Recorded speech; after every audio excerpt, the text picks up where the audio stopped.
It happened in 2018. I was a senior in high school, and it was supposed to be a normal day. I remember walking into school that morning like I always did, half awake, barely holding onto my coffee, thinking about the usual stuff: homework, weekend plans, graduation coming up. You know, just regular high school stuff. It was late spring, close to the end of the year, and everyone was in that end of semester days. First period was English. I can still remember sitting there, half listening to the teacher talk about some novel I hadn't read. Nothing felt different. It was just another Wednesday. By the time lunch rolled around, I was ready to check out. My friends and I grabbed our usual table at the back of the cafeteria. We were laughing, joking about our plans after school. But then, something happened that I will never forget. There was this loud bang, like a firecracker, but deeper, more intense. Everyone just froze for a second, looking around, trying to figure out what it was. For a split second, I thought it was some kind of prank or maybe something fell over. But then there was another one. Louder this time. And that's when I saw him. He was standing in the entrance of the cafeteria. A kid from my school, quiet, kept to himself. I never really knew him, just recognized him from seeing him in the halls. But in that moment, I'll never forget the look on his face.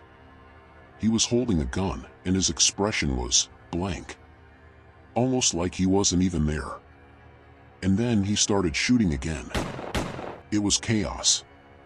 Screams erupted, people were running in every direction, flipping over tables, trying to find an exit. I can still hear the sounds of chairs scraping against the floor and trays hitting the ground. Everything turned into this blurry, panicked mess. My friends and I dove under the table, trying to stay out of sight. I remember my heart pounding so loud I could barely hear anything else. My hands were shaking, my whole body frozen in fear. I could hear the gunshots, one after another, echoing through the cafeteria. People were screaming, some were crying. It didn't feel real. Like, this kind of thing happened on the news, in other towns, to other people. Not to us. Not in our school. But it was real. And it was happening right in front of me. At one point, the fire alarm went off. Someone must have pulled it in the panic. The blaring alarm mixed with the gunfire only made everything worse. It was like being trapped in some kind of nightmare, and I just wanted it to end. I remember glancing out from under the table, trying to see what was happening.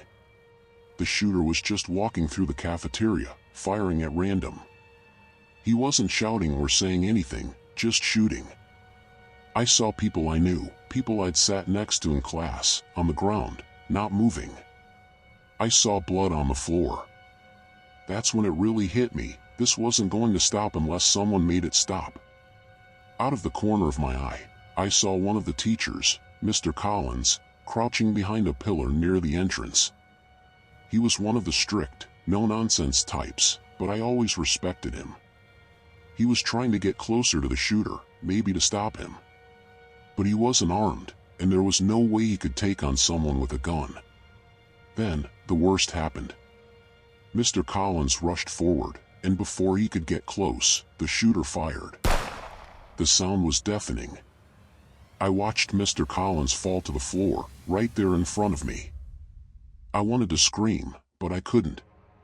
I just kept thinking, this isn't real, this can't be real. A few minutes later, though it felt like hours, the doors to the cafeteria burst open, and the police rushed in.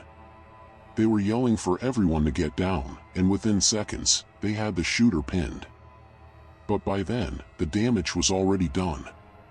I stayed under the table for what felt like forever, even after the shooting stopped. When I finally stood up, my legs were so shaky I could barely walk. The cafeteria was a mess, overturned tables, shattered glass, food trays everywhere. And then there were the bodies. I'll never forget the sight of some of my classmates lying there, still. We were herded out of the building by the police, and it was only when I stepped outside that it really hit me. I was alive. I had made it out. But so many others hadn't. The school was in lockdown, sirens blaring, and parents were outside the police tape, crying and shouting for their kids. My mom found me eventually, and I remember collapsing into her arms, not even able to process what had just happened. In the days after, the media descended on our small town. Reporters were everywhere, talking about how this could have been prevented, who the shooter was, what his motive might have been. But none of that mattered to me. I just kept thinking about the faces of the people I'd lost, and the way my entire world had shifted in a matter of minutes. I still think about that day all the time.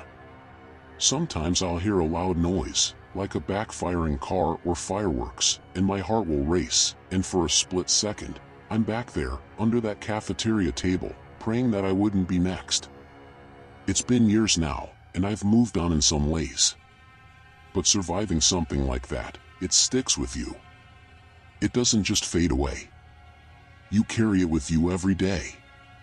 And the scariest part is that no one ever sees it coming. One minute, you're laughing with your friends, thinking about graduation, and the next, your life is in danger, and you're just hoping to make it out alive. That's my story. It's not one I ever wanted to tell, but maybe it'll make someone stop and think. Because it's easy to think it'll never happen to you, until it does.